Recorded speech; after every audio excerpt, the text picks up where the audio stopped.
as we've mentioned several times, it is Religious Liberty Sabbath today when we emphasize religious liberty.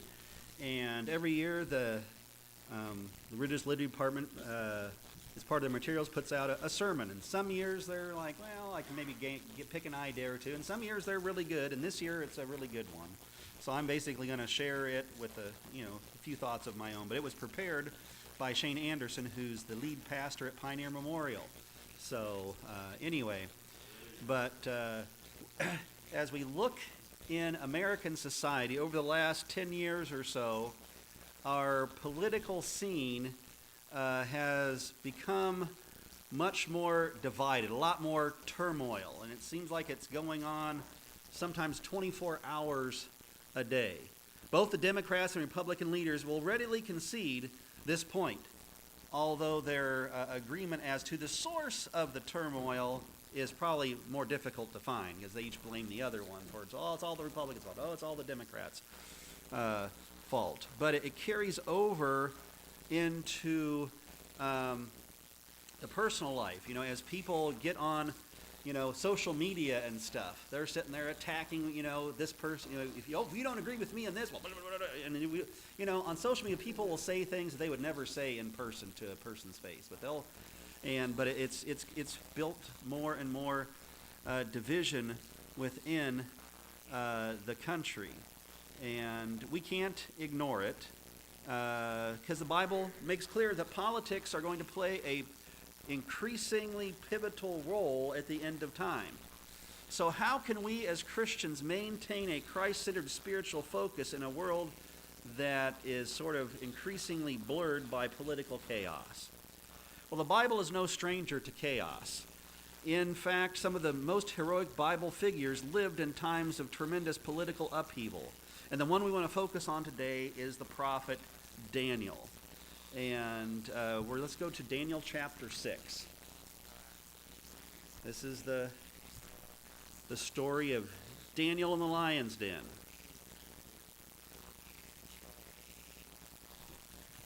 Daniel 6, and we'll begin with the first verse.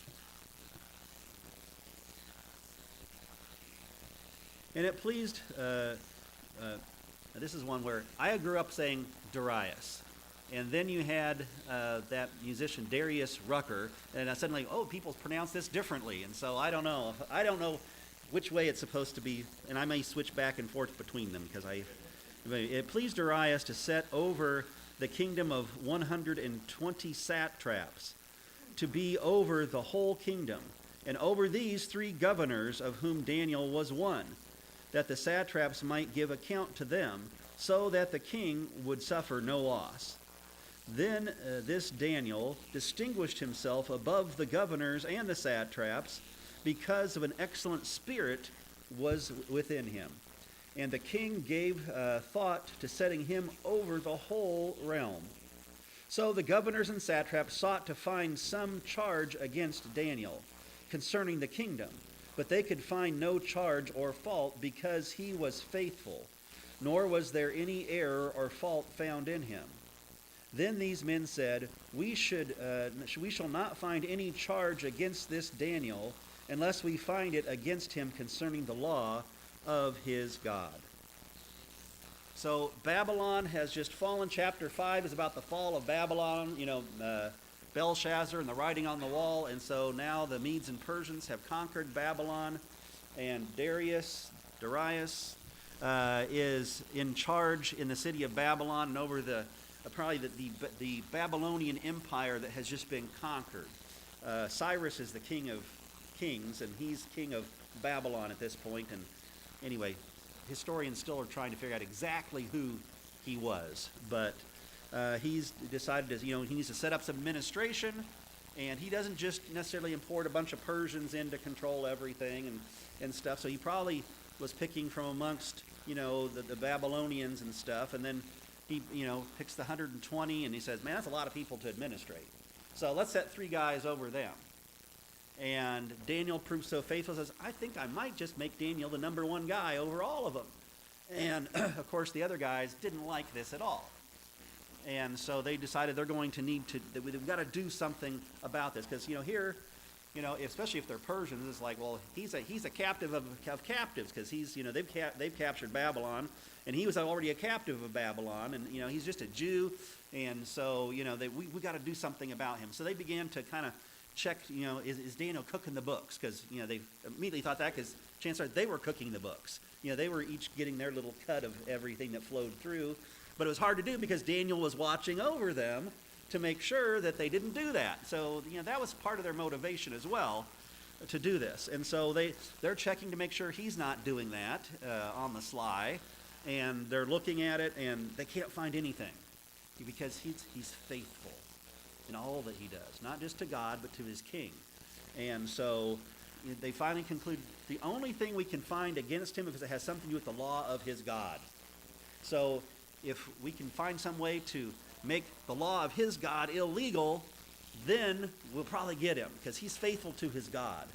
And so so we see what's happening here with Daniel. So he's well respected because he follows God, because he's good, because he's moral in all that he's doing here.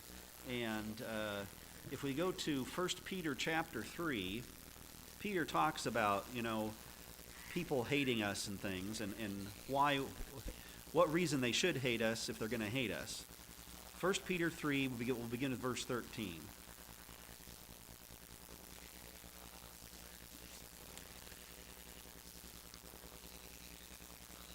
1 Peter 3, beginning with verse 13.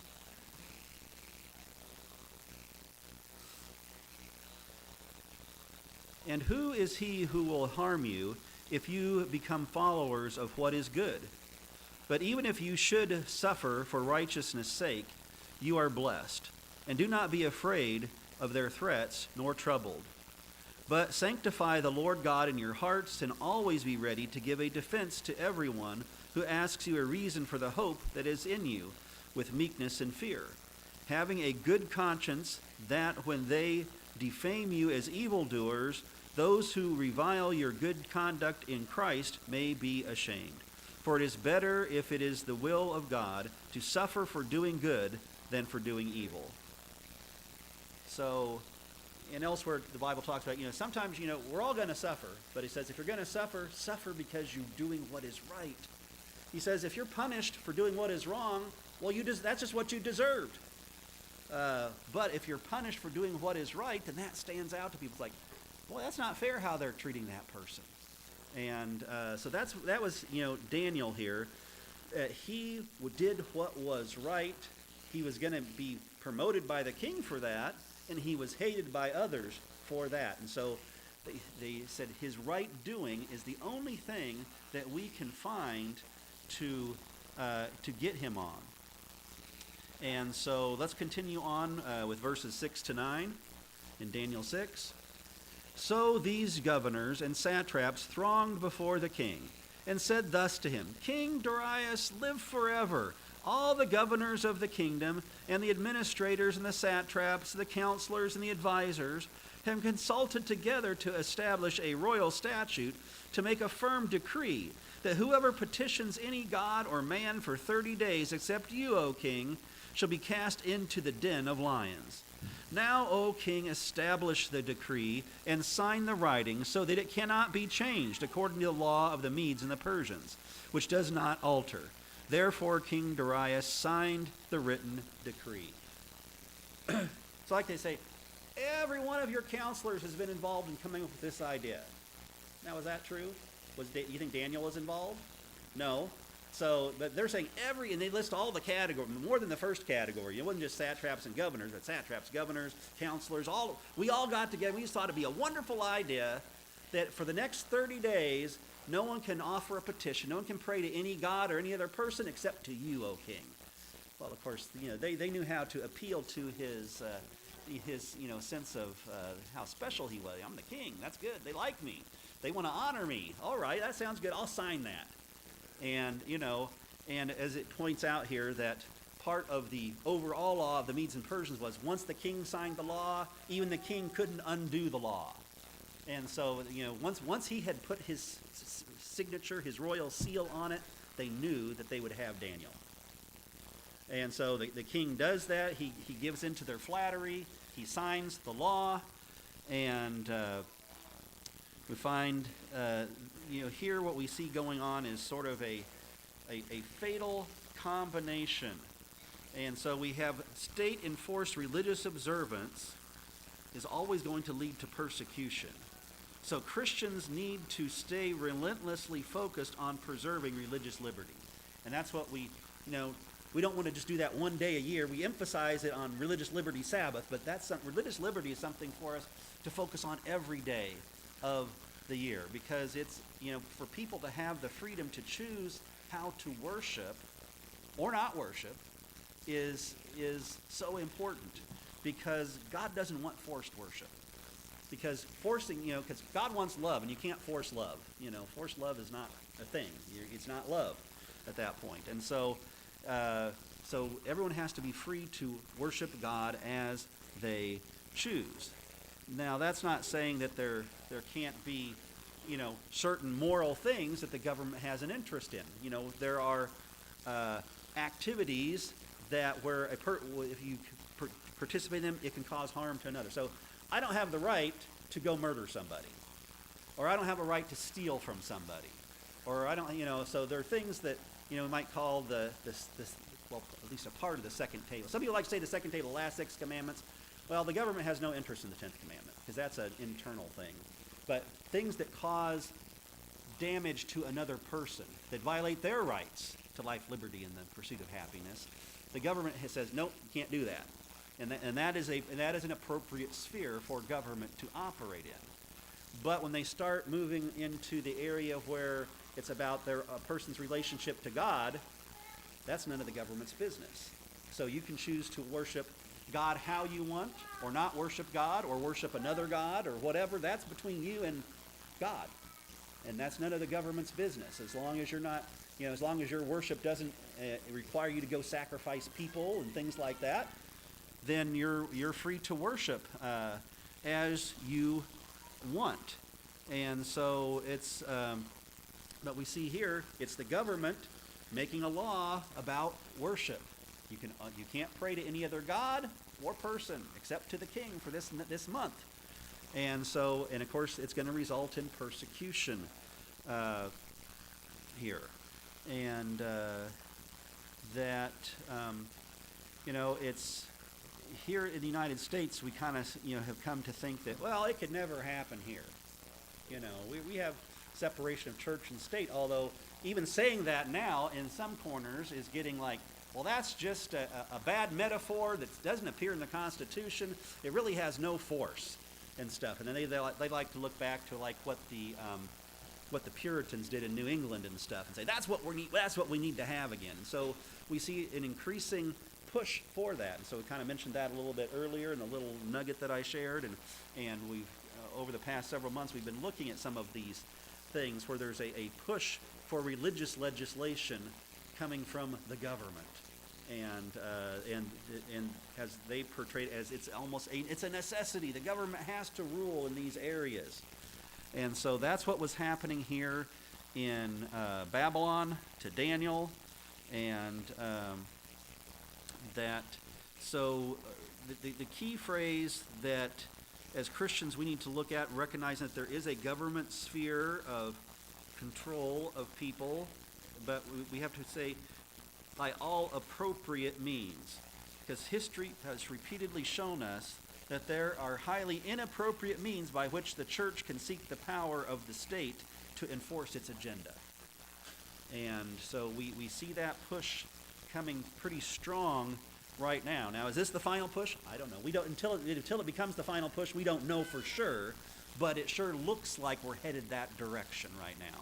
That there's an increased push for Sunday legislation and other areas of the government trying to enforce our relationship to God. So, what day you worship, and they've also talked about having anti-blasphemy laws and stuff. So, what you say about God, and so basically the government will decide who God is and what you can say about him and when and how you worship him. That's what's being pushed out there by Christians, by evangelicals, and by Catholics and others that are working together to try to to forward this agenda. And something we should, they say we got to get America back to being a Christian nation again. Well, there's a problem with that, is that America was not founded as a Christian nation. In fact, only a handful of the founding fathers were what today people would consider Christians. They're not definitely not evangelical Christians, but most of them were some type of a deist. And a deist basically believes that there is a creator who made everything, and he's establishes law, which is basically what they would call natural law that humans can discover, and that you will answer to him someday. There will be a final judgment. And so that's what they believe. But as far as a personal, God who came down here, lived as a human being, died in salvation and sin and that type of thing, that really wasn't their thing. And in fact, it's interesting that when John Adams was the president, he could say when he signed the Treaty of Tripoli in 1797 that the government of the United States of America is not in any sense founded on the Christian religion. So our founding fathers understood that there were boundaries in a separation between church and state. It didn't mean that the government couldn't enforce some aspects of morality, like I said, murder and stealing and lying and to defraud people and that type of thing, things that would cause damage to others. But they clearly understood that when the government tries to enforce worship, it doesn't go well, because they could look and say, hey, many of our ancestors came to these colonies and stuff to escape religious persecution. Because, first it was the Catholics, then it was the Church of England lived the way that they did. And then even in this country, you had the Puritans who said they fled persecution from the Church of England, but they got here to America and they set up and they started persecuting the Baptists and others as well. And so, they understood this history of persecution, that when church and state are combined, it always results in persecution. So they were trying to avoid these problems that had happened in the past.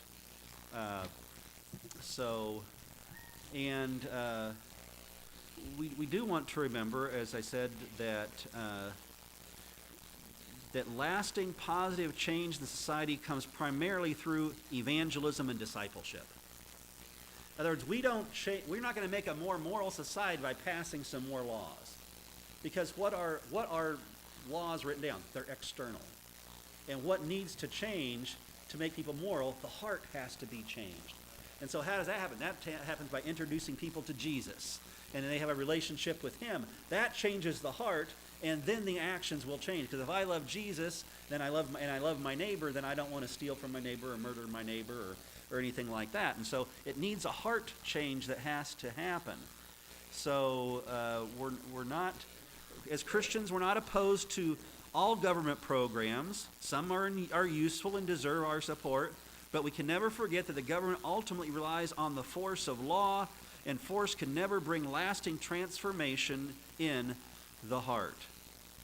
So Christ invites. He does not force, but he invites all who are willing to do so to surrender to him, and then by his grace begin to be transformed more and more into his image. Such transformed lives are a source of tremendous joy to those who have been thus set free. And from a civic perspective, they have also proved to be the bedrock of lasting, positive societal change. Consequently, the fact that so many Christians today are looking to use the power of the state to compel lasting societal change is a sign not of resourcefulness, but of failure. The failure to fulfill the Great Commission and make mature, loving disciples of Jesus Christ. When the church turns to the government, it means the church it's not been doing what Jesus has asked it to do.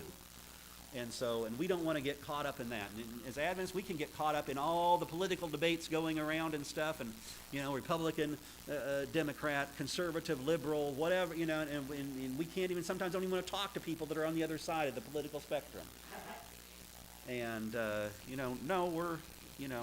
yes, we're citizens here of the United States, but ultimately, where's our citizenship? The kingdom of heaven. That's for our prime, and we're ambassadors for the kingdom of heaven here on earth. That's who we're supposed to be representing. We're not here to represent the Democrats. We're not here to represent the Republicans or anything like that. We're here to represent Jesus. And so we need to be his disciples and then seek to make other people, help them to become his disciples as well. And also, thirdly, Christians need to remember that sinners have rights, including the right to make bad decisions. Now, as we point out, there are limitations to those bad decisions. When your bad decision starts to impact somebody else negatively, then the government has a right to say, no, you can't do that. But, if you want to worship, if someone wants to worship Buddha, or I know technically Buddhists are atheists and stuff, but anyway, that's how we think about them, worshiping Buddha. And, or one of the Hindu millions of gods, or you want to think that, well, Allah is God if you're a Muslim and stuff, or you say, I don't believe there's any God at all. Or as some atheists like to say that it's the flying spaghetti monster. That's how they mock Christians as far as, we believe in the flying spaghetti monster, he created everything. And, but you have a right to do that. You have a right to have those beliefs if you want to. No matter how ridiculous I personally might think those beliefs are, I don't have a right to enforce my beliefs on you, and you don't have a right to enforce your beliefs on me. But again, we have to be exceedingly careful of how and what extent we seek to enforce personal morality on other citizens. Only if their immoral choices are causing damage to other people, then the government has a right to intervene. If they're not hurting anybody else, then that's their choice.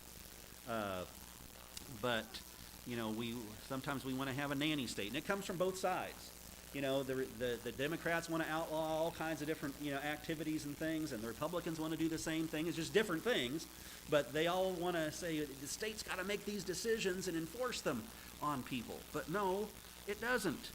So preserving the wall of separation between church and state can be a complex and difficult thing, and maintaining a society that is sufficiently moral to preserve the public peace while at the same time preserving citizens' rights to not be moral within constitutional limits, if they so choose, is a balancing act like no other. So we need to be praying that God would grant us and our government leaders the insight to encourage a sufficiently robust moral standard while avoiding a theocracy. And so it's the balance. Either, let everything go and just, whatever happens and stuff. And so, like if we study the history of like what happened after the French Revolution, when they threw out religion, threw out morality, and it was just society pretty much imploded until they finally reversed themselves on some of those things. Or we have a theocracy. We have religion running everything. And so we have to keep those balances. So that, in the First Amendment, it talks about we have the establishment clause that the government shall not establish a religion or prohibit the free exercise of religion. And so we have to keep that balance. You're free to practice what you want. The government is not free to enforce those things on you. So let's go now to verses 10 and 11 in Daniel chapter 6. Now when Daniel knew that the writing was signed, he went home, and in his upper room, with his windows open toward Jerusalem, he knelt down on his knees 3 times that day and prayed and gave thanks before his God, as was his custom since the early days. Then these men assembled and found Daniel praying and making a supplication before his God. So Daniel hears that the law is passed, and so we could ask ourselves, okay, is it wrong to pray in secret? Jesus even talks about that. He says, don't pray where everyone can see you and stuff. He did to be seen by men. He says, go pray in your secret closet, and God in heaven will see you. So it's not that it would have been wrong for Daniel to pray in secret, except what? What was his habit? He always prayed at the window, praying towards where the temple had been in Jerusalem. And so if at this time he had changed, what would it have looked like? That he was acknowledging that the government had a right to determine who he prayed to. It's like, oh, Daniel's not praying to his God. And so he says, no, to honor my God, I'm going to keep doing what I was doing, so that everyone knows that I'm still honoring the God of heaven, not this law.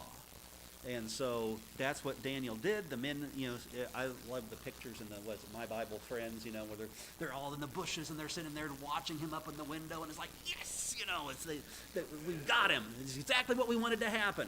And so as soon as they hear him, they go running off to the king. But you notice Daniel, he prays the way he always prayed, but he's not, going and storming people. Why'd you pass this law? What were you thinking and stuff? He's respectful in everything that he does here. He's still he's honoring God. He's praying the way he always prayed, but he's not out, protesting in the street or something like this over it as well. And so we can be respectful even when we have to when we have to disobey laws, so that we can be like the apostles when they were taken in before the Sanhedrin, and they said, well, didn't we tell you not to preach about this Jesus anymore? They said, well, we must obey God rather than men. So when we fought, and they had a command from God. Jesus said, go into all the world and make disciples. So that's a command from God, and says we have to do that. So God has commanded us to do this. We know you command us not to. We have to obey God first. And so as Christians, we're called upon to obey God in all things, but we don't purposefully set ourselves up to bring extra conflict on in a situation. We want to be respectful. We can look for ways to, is there a way that we can, work this situation out that makes you happy, makes me happy and stuff? And so we can see that with Daniel when he first got to Babylon, and, well, your diet is being provided by the king. You get to eat all the king's food. This food's been offered to idols, it's unclean foods and stuff. And so he came up with a plan. He says, give us a 10-day, just let us have, fruits and vegetables and stuff and eat that for 10 days. Then you check it out, and then you make the decision. And so, again, it wasn't just, we're not going to eat this no matter what. No, he looked for, is there a compromise? Then they trust in God, that God will show that there's a difference, that this is the best way. Well, it turned out that worked fine, and so they got to eat that diet the rest of their time with the king. And so we can, as we learn these lessons from Daniel, we can kind of see how can we respond to things. And so, again, it's not just about marching the streets demanding our rights, but we do need to uphold our rights. We do need to choose to follow God. So I think if Daniel hadn't been healthier and stuff at the end of the 10 days, I still don't think he would have eaten the king's food. He would have said, okay, I'll just suffer the consequences now. And that's something that we need to understand, that when we choose to follow God in contradiction to the state laws, there are going to be consequences. We may end up in prison. We may end up, being executed at some point. But to be faithful to God is what we're called upon to do. And not think, well, because I'm being faithful to God, that means everything's all going to turn out okay. In the end, it will turn out okay. It's called when Jesus comes back, and even if we've been put to death, there's a resurrection and there's eternity. But in the here and the now, we can't. We can expect what? Persecution. Jesus said, all that follow me will suffer persecution, and so we can expect that. And then let's go now down to verses 21 to 23.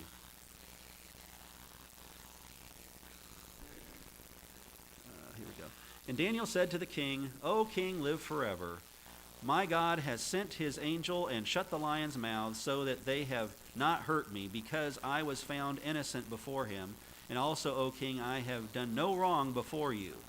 Now therefore the king was exceedingly glad for him, and commanded that they should take Daniel out of the den.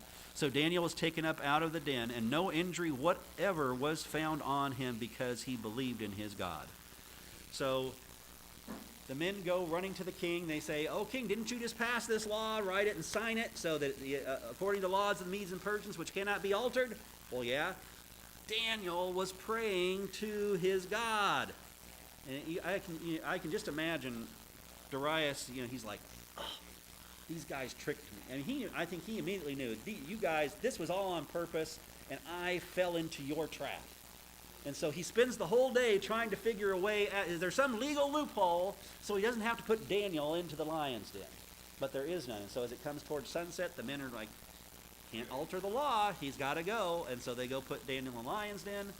I'm sure that Darius spends a sleepless night. So as soon as there's a little light on the horizon, he's running down and having him take the stone off. And I said, Daniel, are you there? Did your God defend you? Did he protect you? And Daniel's like, I'm alive and I'm okay. And so they get him up out of there. And then we read the decree that he issues after this, that to all people, nations, languages, and that dwell in all the earth, peace be multiplied to you. I make a decree that in every dominion of my kingdom, men must tremble and fear before the God of Daniel. So he didn't quite understand religious liberty yet himself, but for he is the living God and steadfast forever, and his kingdom is the one which shall not be destroyed, and his dominion shall endure to the end. He delivers and rescues. He works signs and wonders in heaven and earth. Who has delivered Daniel from the power of the lions?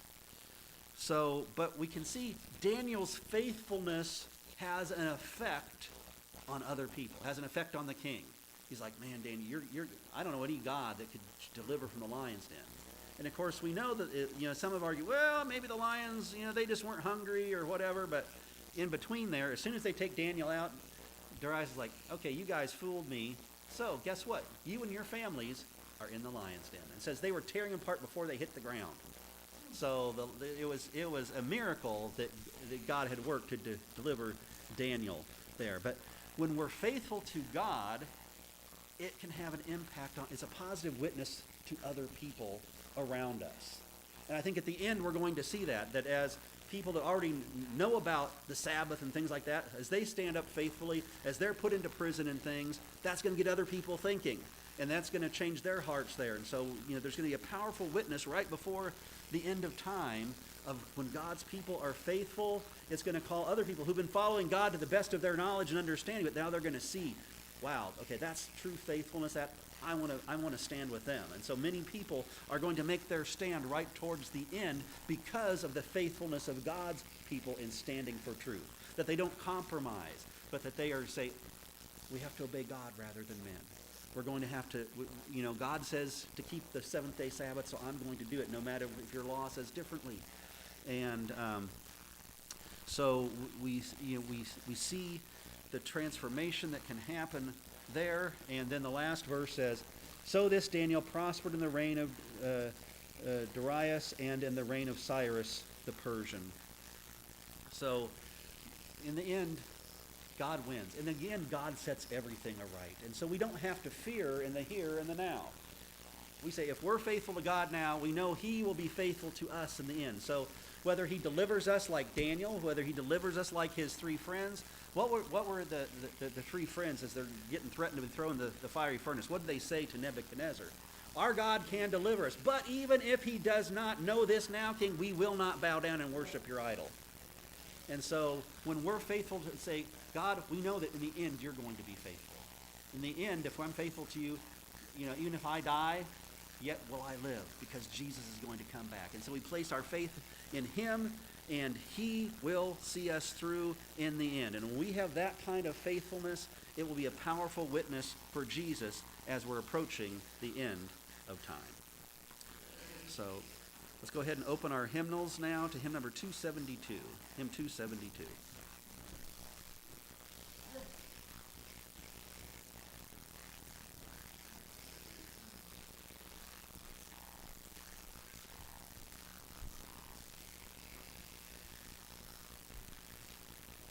Please stand.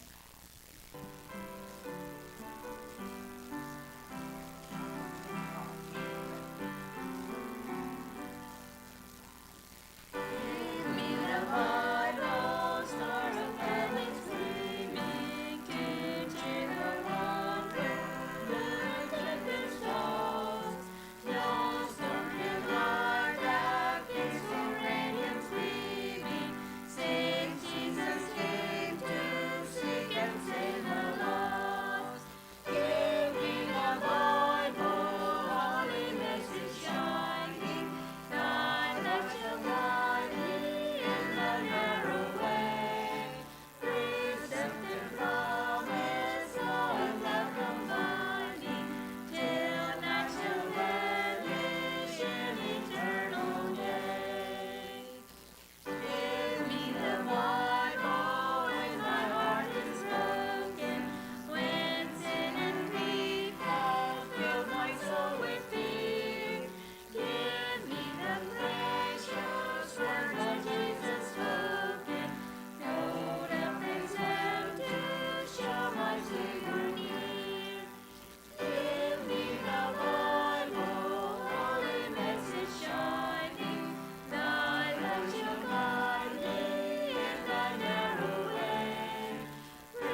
Heavenly Father, we thank you for your great love for us. We thank you for the example of people like Daniel in the Bible who were faithful to you. May we all dare to be Daniels as we're facing these challenging times that we're living in. Help us to remember that we're citizens of the kingdom, and help us to remain faithful to Jesus no matter what. We pray in his name. Amen.